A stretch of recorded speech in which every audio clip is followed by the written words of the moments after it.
CIA and the Taliban. How an alliance was created, then lost control. History is often told as a fight between enemies, but sometimes today's enemies were yesterday's assets. The relationship between the CIA and the Taliban did not begin with war. It began with funding, training, and strategy. In 1979, the Soviet Union invaded Afghanistan. For the United States, this was not just a regional conflict, it was a Cold War opportunity. If Afghanistan could become the Soviet Union's Vietnam, the balance of global power could shift. Washington needed fighters on the ground, and fast. The CIA launched Operation Cyclone, one of the longest and most expensive covert operations in its history. Billions of dollars were funneled into Afghanistan. Weapons, training, logistics. But the CIA did not train fighters directly. The money and weapons flowed through Pakistan's intelligence service, the ISI, and from there to the Mujahideen. Among them were individuals who would later shape the Taliban. At the time, ideology was secondary.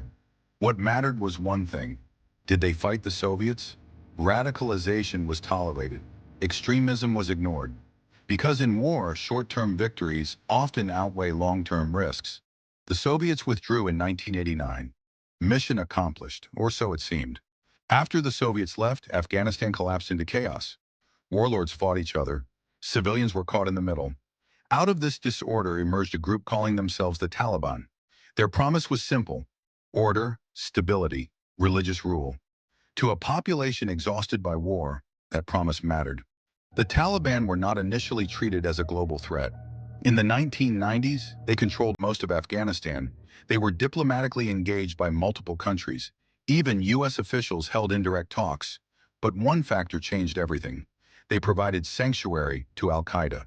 After the attacks of September 11, 2001, the relationship collapsed completely. The U.S. demanded that the Taliban hand over Osama bin Laden. They refused. What followed was a full-scale invasion. Former proxies became primary targets. For 2 decades, the United States fought the Taliban. Trillions of dollars spent. Thousands of lives lost. Yet the Taliban were never fully eliminated. Because movements rooted in ideology and local power structures cannot be defeated by military force alone.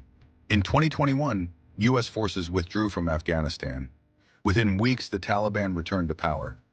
Not as insurgents, but as the ruling authority. The same movement born from Cold War strategy now governed the country it once fought to control. The CIA did not create the Taliban in a simple sense, but it helped build the conditions that made them possible. This is not unique to Afghanistan. History is filled with examples where short-term geopolitical goals produce long-term instability. Empires don't always fall from defeat. Sometimes they fall from unintended consequences. The CIA and the Taliban were never allies by name, but they were connected by strategy. And once a system releases forces it cannot control, those forces do not disappear. The question is, if a system releases forces it cannot control, where does responsibility begin? See you next video.